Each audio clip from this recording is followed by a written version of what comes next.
Welcome, this is Mr. Fisher flipping 3rd grade mathematics. We're going to do a lesson today about the force times tables. I found this quote by Garfield. He says, "The most active thing about me is my imagination."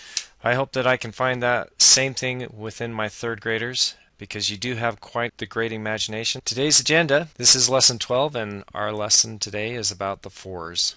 For the plan for this week, I really want to make sure that the students understand that this homework is actually 2 days in the making. So you have Monday and Tuesday night to be able to do this night's homework. And on Wednesday, you have a new lesson, which would be lesson 14. Because it's a review for the week, you'll be able to view that lesson on Wednesday and Thursday and be able to come back on Friday and talk about it. So as you can see, we are getting into the process, and the rest of the day we're going to go through an introduction on the fours. We're going to model, hopefully give you some ideas on how fours can interrelate with fives, and then we'll do a couple problems together before I let you do the problems on your own. And at the end, I'll show you a couple apps, hopefully. Fours times tables really does take a little bit more practice than 2s and 5s and 10s. They're like 9s. You really have to go through them to make sure you have them. Here's a couple ways that I've done it with the students.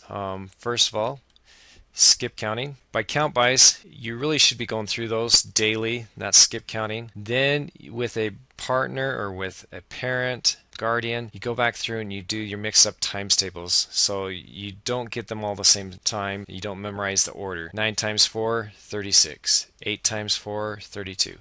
Well, we're finding that it's very beneficial to also learn the division at the same time. So when you see the big number, 12, divided by the small number, 4, we know the answer is 3. Practice, it's going to take a little bit. You're going to see the benefit of being able to know 10 times 4 equals 40, and then turn around and know that 40 divided by 4 equals 10. Try that again.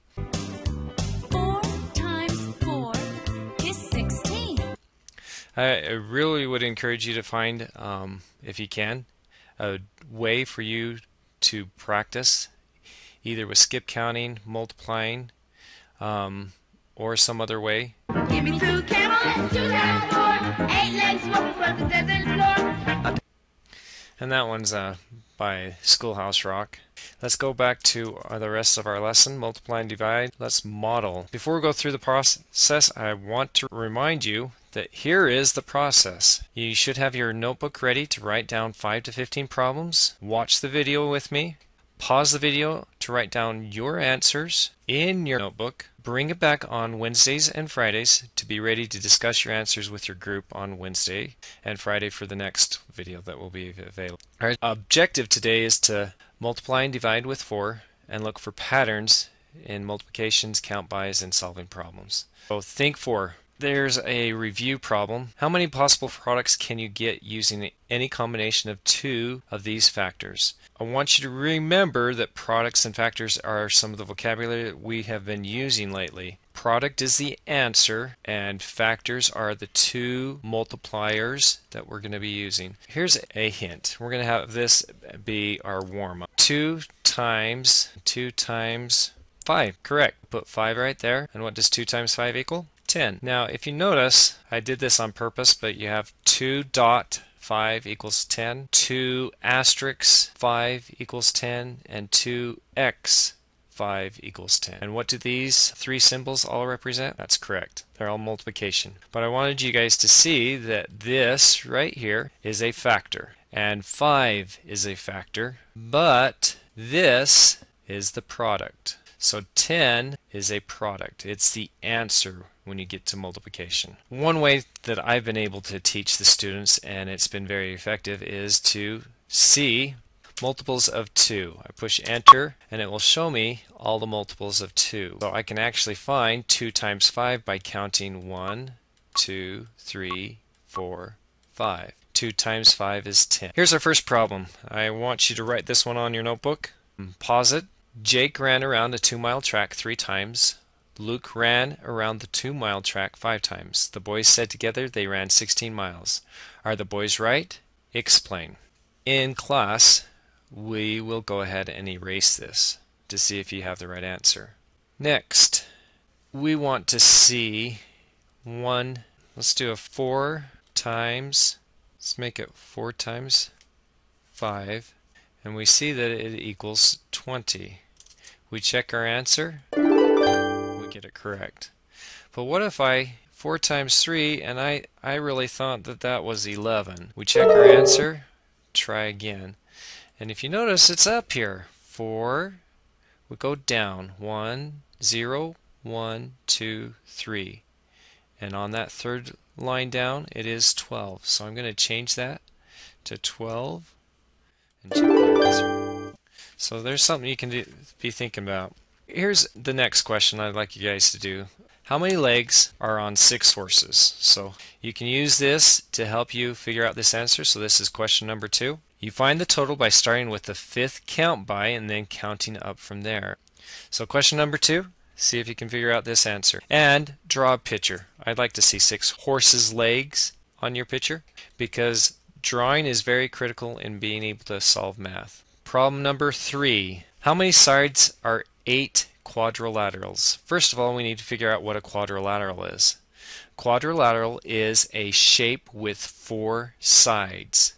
And usually those sides, we find the total by starting with the 5th count by and counting up from there. So what they're trying to do is show you that there is a easy way to remember how to count by 4s. If you already know 5 times 4, you know 5 times 4 equals 20. We've got 1, 2, 3, 4, 5 shapes. So we can start with 20 and then we can count up from there. So 5 times 4 equals 20. So we can go 20 and then I'm going to use my fingers. 21, 22, 23, 24, 25, 26, 27, 28. So I could count by my fingers or I can count by 4s. 20 plus 4 is 24 plus 4 more is 28. Okay, so problem number 3. Give yourself a second, pause it. Now let's check the answer. On this problem, I wanted you guys to see how the answer looks. So problem number 3 should be correct when you get to class. Our answer says 20, 24, 28, 32. So the total of the 8 quadrilaterals is 32. Another way you could have written that would be 8 times 4 equals 32. There's the multiplication problem. We did it by count bys. Okay, last but not least, we got to check to see if Puzzled Penguin is correct. So this is question number 4. Today I had to find 8 times 4. I didn't know the answer, but I figured it out by combining 2 multiplications. I did know. I knew 5 times 2 equals 10. That's correct. 3 times 2 equals 6. And then he added them. 10 plus 6 equals 16. And he figured that was 8 times 4. Is he correct? If he's correct, say yes. If he's not correct, say no, and tell us why he's incorrect. Poor Puzzled Penguin. Let's go ahead and look the answer because I want you to see the wording of this answer. So it should look similar on your paper. So if you haven't pushed pause, you better push pause so you can write down the answer. And then push play. Okay, the answer. He did not do it correct. It should have been 5 times 4 equals 20 and 3 times 4 equals 12.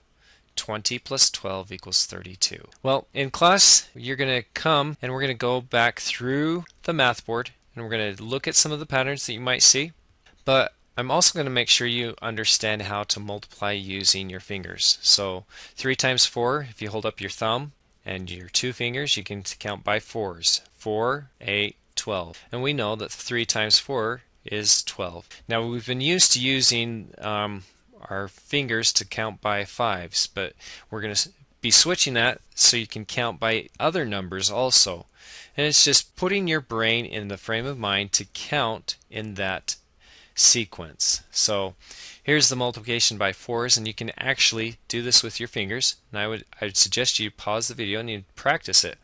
1 times 4 is 4. Then your second finger, 8. Third finger, 12. Fourth finger, 16. Fifth finger, 20. And so you can actually have 2 hands up, count all the way to 40 by 4s. There's a look at the lesson that we will do in class. Let's go to homework next. Your sheet. We're on question number 5. Well, before we get to question number 5, this is supposed to be going home on Wednesday. This is a check sheet for 3s and 4s. Remember, if you fold it along the line, you can actually fold it into 4 parts, and then you can give it to somebody else and they can test you to see if you have your 3s multiplying, 3s dividing, 4s multiplying, or 4s dividing. And they can actually interswitch that, but it's a chance for you to practice that. There we go. 7, 8, 9, 10, 11, 12, 13, 14, and 15.